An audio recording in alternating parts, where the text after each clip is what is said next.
بسم الله الرحمن الرحيم. متابعينا متابعي العاب القوى المصريه في كل مكان، لنا لقاء على هامش بطوله الجمهوريه لالعاب القوى الكبار مع الاستاذ دكتور عصام غريب رئيس جهاز العاب القوى بنادي سبورتنج السكندري. دكتور عصام اهلا بحضرتك. كابتن اسامه اهلا بيك، منورنا الصديق العزيز زميل الملعب وزميل الكفاح. اهلا بحضرتك يا دكتور عصام، انا ليا الشرف.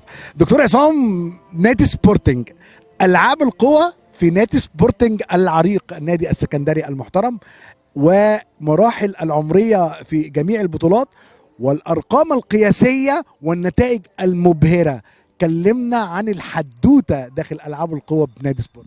الحمد لله رب العالمين، قوام كبير الموسم ده. يعني الحمد لله النهارده اخر يوم في موسم الكاس. ربنا كرمنا كرم كبير.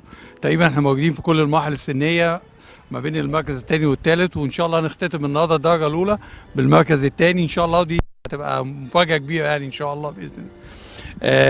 الحاجه الثانيه طبعا الحاجه المميزه جدا كانت الاء في الموسم ده اللي عملت رقم اعجازي في دفع الجله 16 متر 90 سنتي، والرقم السابع كان باسمها الحمد لله.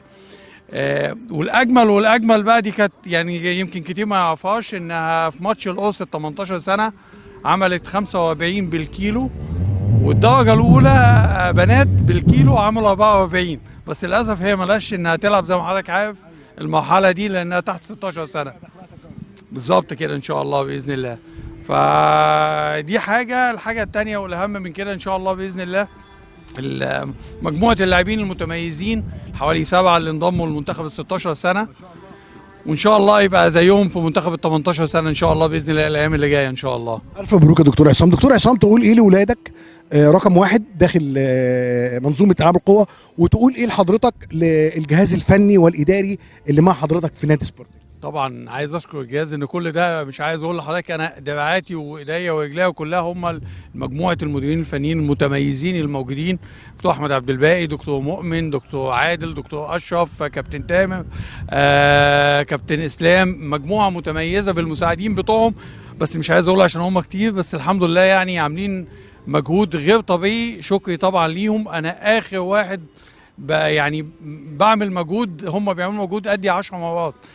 مش عايز انسى برضه لجنه الاشراف بقياده الدكتور عادل وكابتن شعبان وكابتن سعيد ومدام منى ومجلس الاداره. مش عايز اقول لك عامل معانا مجهود غير طبيعي.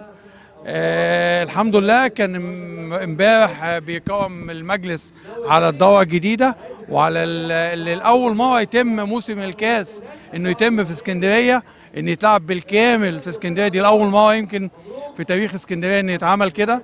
فبنشكر الاتحاد انه كمان انجز الموسم اللي كان ممكن الموسم ده ما يتعملش نهائي، ان نتيجه حضرتك عارف دي الوقت اللي كنا فيه. الحاجه الثانيه عايز اقول مفاجاه، او هم طالبيني ان انا اقول مفاجاه بس مش هقولها. لا يا دكتور عشان لازم تقولها حصريا. مش هقدر اقول الخبر لانه لسه ما بقاش رسمي، لكن هقول ان بالمشاركه ما بين نادي سبورتن والاتحاد المصري لالعاب القوى هيتم مفاجاه كبيره جدا دوليه ان شاء الله، هتبقى الاول مره بتتم في تاريخ العاب القوى المصريه ان شاء الله باذن الله. مش هنعرفها من خلال اللقاء. خلينا تبقى مع حضرتك برضه حصري، بس اول ما تبقى على الورق رسمي ان شاء الله باذن الله. طب ننوه للجمهور، هيبقى في حاجه دوليه كبيره ان شاء الله في اسكندريه، بطوله سبورتنج الدوليه للالعاب ان شاء الله بإذن. صح، انا قريتها، شفتوا انا قريتها ازاي؟ بطوله اسكندريه بطوله سبورتنج الدوليه لالعاب القوى تقام على في نادي سبورتنج. انا قريت يا دكتور عصام ان شاء الله باذن الله. انا ما قلتش حضرتك انا اللي قلت. دكتور عصام غريب رئيس جهاز العاب القوى بنادي سبورتنج السكندري العريق، كل التحيه والتقدير. تسلم، متشكر جدا وشكري للاتحاد وللمجهود المعمول من الاتحاد ومنطقه اسكندريه ان شاء الله ودكتوره داليا. تحياتي لحضرتك. متشكر جدا يا كابتن اسامه. شكرا لحضراتكم.